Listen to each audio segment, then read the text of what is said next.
Għax ġejt il-Kunsill Ġenerali tal-Partit Nazzjonalista spiċċajt majjar, hekk stqarr l-Ispettur Sandro Camilleri f'intervista waqt Net Live fejn tkellem dwar id-diffikultajiet li qed jiffaċċjaw il-Pulizija ta' kuljum, inkluż insulti u tajjir fuq il-midja soċjali. Ħadd liħor kont il-Konferenza Ġenerali tal-Partit Rajt hawnhekk fil-fatt kont preżenti hawnhekk. Kollha nkun mistieden jiena kullum kien immur. Jekk jarawni f'lawek hemm imbagħad li missek tistraq ma pretendenni minnek bliema dritt.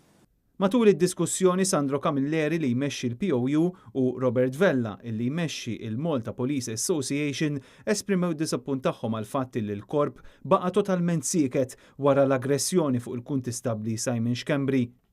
Jina stennejt sqarrija l-bieraħ. Stennejta Sandro statement ċar mill-Kummissarju tal-Pulizija.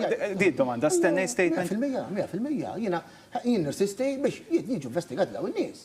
Iż-żewġ mistednin tkellmu dwar il-bżonn li l-pulizija jkunu armati aktar u l-ħtieġa illi malajr jitjiebu l-pagi u l-kundizzjonijiet. Fil-fatt iż-żewġ unions qed jagħmlu pressjoni fuq il-Gvern biex ikun hemm żidiet xierqa. Min ministri milli nitqattaw għan-nies nitqatlu kuljum. Għadnet niġġieldu għal pagi miżeri li għandna, forsi ninqalaw. Imma the man behind the uniform. Min qed jaħseb fih? X'qed nagħmlu għalih?